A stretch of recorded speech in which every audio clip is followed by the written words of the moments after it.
Salut à toutes et à tous, Marty Japan pour un tout nouveau déballage. Et oui, vous me l'avez réclamé, mais je ne sais combien de messages j'ai reçus depuis le 20 juin, parce qu'elle est sortie le 20 juin dans l'archipel. On parle de l'Ichiban Kudi BWFC Super Master Star Peace. Le Son Goku. Voilà, le Son Goku avec son bâton de Nyoibo. Vous m'avez réclamé je ne sais combien de messages. Marty la The Brush, déballe la The Brush, s'il te plaît la The Brush.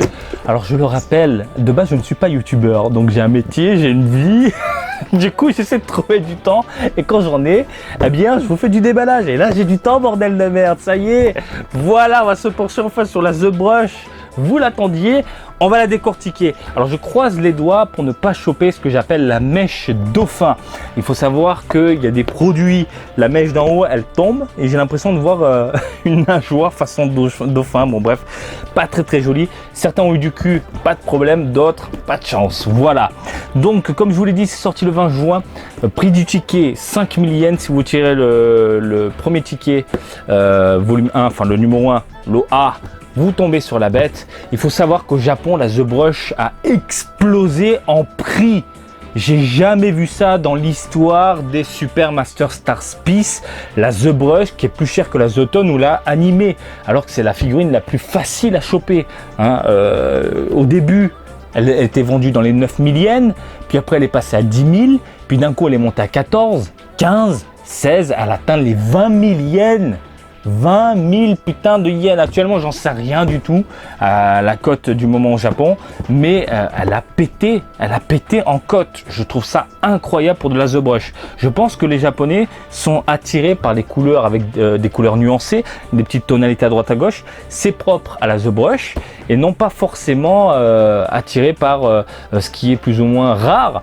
Je pense à la The Tone et du coup l'animé, il y en a beaucoup moins dans une boîte. Là, les mecs, ils veulent vraiment un personnage parfait et je pense qu'ils veulent se choper cette bête-là et quitte à mettre le prix. La boîte, on l'a déjà vu ensemble alors. C'est une boîte classique, blanche. Chez vous, il y a de la couleur. La version Overseas, il y a un petit côté couleur clinquant à l'œil sur la boîte. Donc, numéro 1 ici, la The Brush. Sur les côtés, 4 joujoux différents que j'ai chopé du premier coup. C'est de la bombe atomique. À l'arrière, du gris, personnage de haut en bas.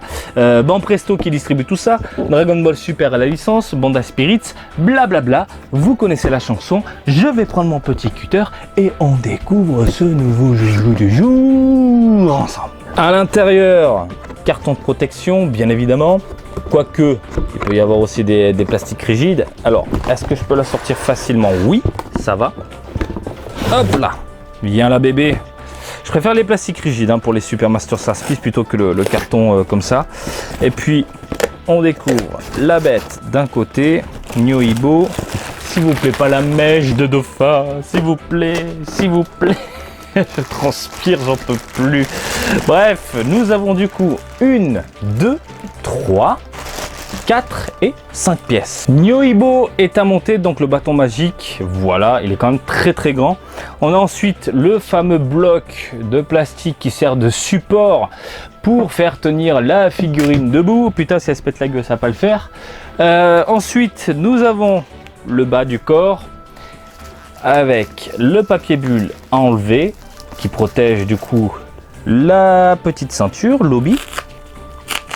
Je transpire parce qu'il fait chaud déjà d'une, et de deux, je m'inquiète parce que j'ai peur de choper la mèche. Je veux pas la mèche, putain de merde. Et on va découvrir ça ensemble. Alors, est-ce que j'ai chopé la mèche? C'est la grande question, la mèche qui tombe. La mèche qui tombe et les mains, ça a l'air d'aller. Alors, il y a aussi un défaut au niveau des mains. Souvent, certaines figurines, la main est un peu plus haute que prévu. Et les doigts également. Donc, du coup, ça fait une genre de casquette dégueulasse. Pas la mèche, pas la mèche, pas la mèche. Pas la mèche, s'il vous plaît. Pas la mèche.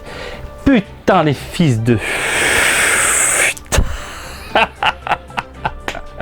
Je chope la mèche de merde. Je suis dégoûté quoi. Regardez, c'est ça, je parle de ça. Cette mèche arrondie, pas très belle, On sent que le plastique en fait a été coupé, fondu et puis tordu, voilà, tout simplement. Alors de ce que j'en ai vu, il y a des Japonais qui ont essayé de rattraper le coup en coupant avec des ciseaux, mais ils sont complètement fous. Je trouve que c'est pas très joli. Alors moi, je pense que je vais faire, c'est essayer de la remonter comme ça. Donc elle est quand même pointue, et là j'ai du cul sur ça, elle est pointue la mèche, donc tant mieux. Certains consommateurs, collectionneurs ont chopé la figurine avec une mèche arrondie, vraiment pas très jolie. Donc moi mon coup de cul c'est qu'elle est pointue. Le souci c'est que voilà, il faudrait que je fasse un peu fondre du coup le plastique avec un sèche-cheveux, c'est une technique de base, et ensuite remonter la mèche pour que ce soit en pic comme ça. Donc dans mon malheur, j'ai quand même un mini bonheur, c'est qu'elle soit pointue cette putain de mèche, mais je me tape la putain de mèche dauphin qui tombe dégueulasse, je suis dégoûté. Bon, on va faire avec. Vous avez ici donc du coup le Goku en 2 pièces, emboîté tout simplement. Hop, et je vais la regarder avant de vous donner mon avis, parce que je suis curieux de voir le rendu définitif de la bête avec mes yeux. Et je suis totalement amoureux, quoi. Elle surpasse pour moi la 2 dimensions. Déjà la 2 dimensions pour moi elle a un super niveau, elle met la barre très haut. Et là je suis totalement amoureux de la The Brush. De base pour moi les Super Master Stars Peace, les The Brush c'est le top du top, c'est les meilleurs. Et là ils ont fait un excellent travail en termes de rendu global, que ce soit au niveau de la matière et des couleurs. Je suis totalement sous le charme. J'arrête de parler, on passe la seconde. On va décortiquer le buste. Alors on va parler de la modélisation. La modélisation, j'en parle brièvement parce qu'on en a parlé avec la 2 dimensions.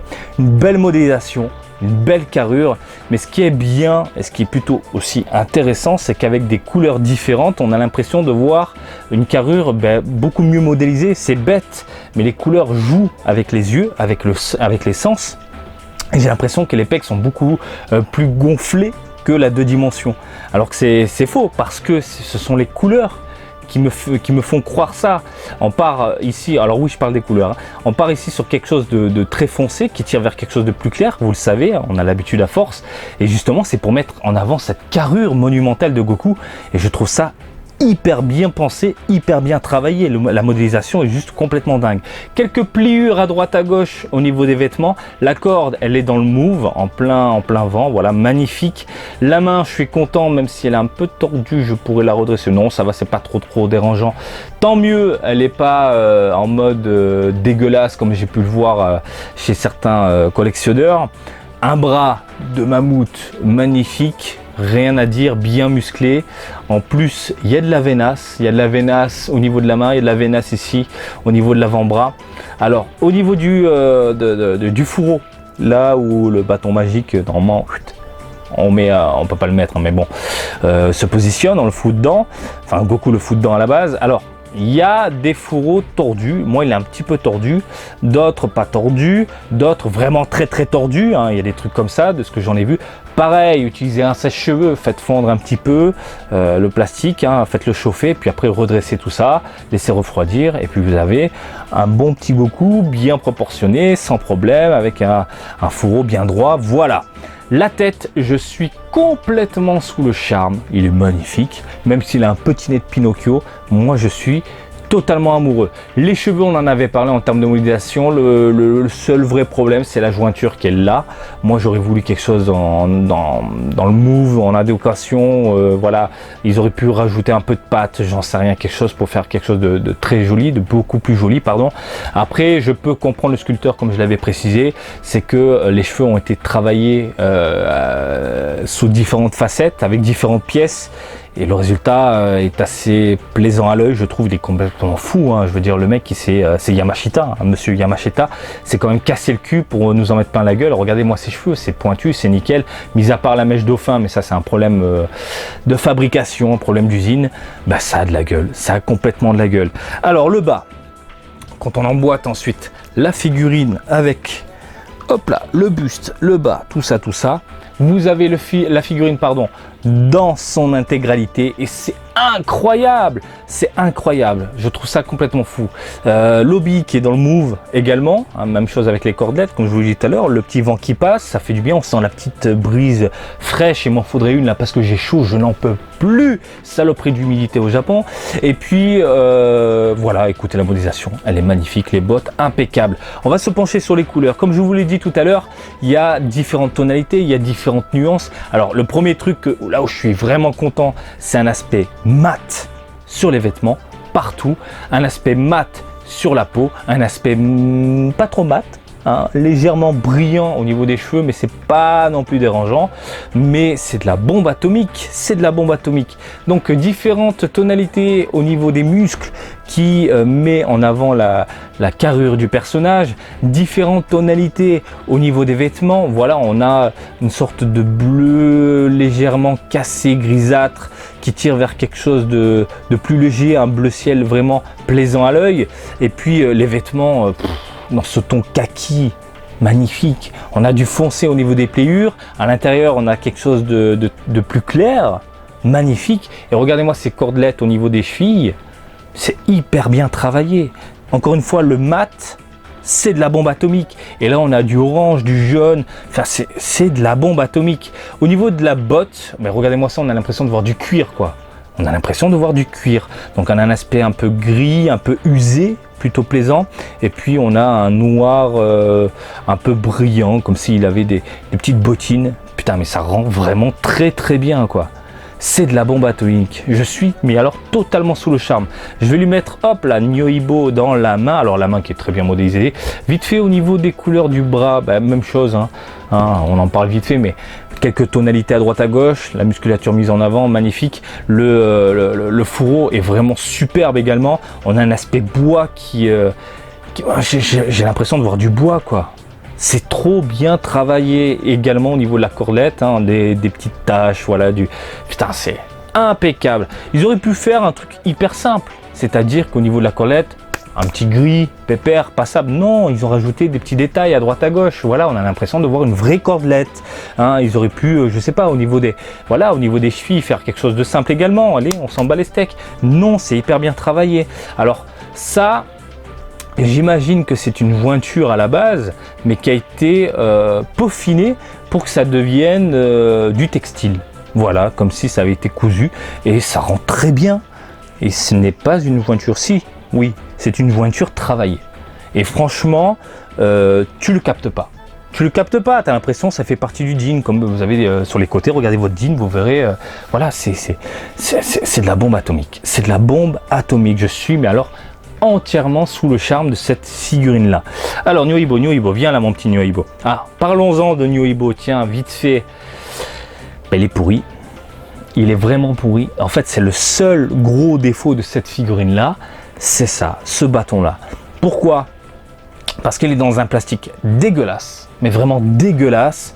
Il n'y a pas de nuance, il n'y a rien, c'est du rouge brillant, plastique dégueulasse. Oh! Qu'est-ce que vous faites là les gars? C'est pas joli. Alors je peux comprendre que Nyoibo, peut-être qu'ils veulent faire quelque chose de légèrement brillant. Oui, je suis d'accord, vous pouvez le faire. Même au niveau des bottes, là vous avez foutu un petit côté laqué. Ben, balancez un petit côté laqué sur un produit mat à la base, voilà. Mais là c'est genre plastique dégueulasse, ça fait paille. Voilà, ça fait une petite paille. Voilà. Et je trouve ça pas très très joli. Après, dans sa globalité, ben, ça a de la gueule. Voilà, ça a de la gueule. Je le répète, dans sa globalité. Souvent, certaines personnes ont du mal à l'entendre globalité. Le mot globalité, c'est-à-dire dans l'ensemble, bah, ça a de la gueule. Hein, même s'il y a des petits défauts, par exemple au niveau des jointures, au niveau des cheveux, et puis cette paille pas très très jolie, ça a de la gueule. Je te pose le Goku là, et comme tu peux le constater là, tout de suite, pas besoin de blocs énormes pour la faire tenir debout. On va checker la taille ensemble, hein, ça ne change pas de toute façon. On est dans les 31-32 cm à peu près, c'est quand même assez énorme. Et puis avec Nyoibo, parce qu'on m'avait posé la question, Nyoibo, lui, il fait quand même 33 cm. C'est énorme. Je suis d'accord, ça prend de la place.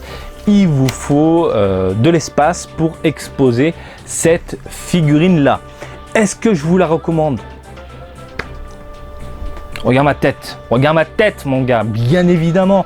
Je trouve que la The Brush est beaucoup mieux travaillée que la 2 dimensions, qui est vraiment exceptionnelle aussi. Donc on est vraiment un cran au-dessus. Malgré les défauts que je vous ai cités, il n'y a que des qualités, hein. J'ai même envie de vous dire que les qualités, à savoir le rendu mat, la carrure, les nuances, les tonalités, eh bien cachent les imperfections, hein. Je veux dire, la paille en plastique dégueulasse, au final, se fond avec bien ce côté positif, hein, comme si la figurine dégageait une énergie positive et qui t'en mettait plein la gueule pour justement cacher toutes ces imperfections là. Toutes, il n'y en a pas énormément, hein. Pour moi c'est juste la paille et la jointure sur la tête. Et puis c'est de la bombe atomique, c'est de la bombe atomique. Je veux dire, t'es collectionneur, tu veux du Goku original, tu veux du Goku assez monumental, grand, imposant, et en plus qui représente un peu eh bien la fin de l'univers Dragon Ball, parce qu'à la base, hein, je me base sur le manga, attention, tu ne peux que craquer, tu ne peux que craquer. Ça finit à la maison, c'est tout, ça finit chez toi. Voilà. Tu pars en couille, Marty. Voilà. J'espère que ce petit débat du jour vous a plu. Comme d'habitude, je vous invite à me suivre sur Twitter et Facebook, Marty Japan. Et je vous dis à très bientôt. Allez, salut, bisous, ciao, ciao.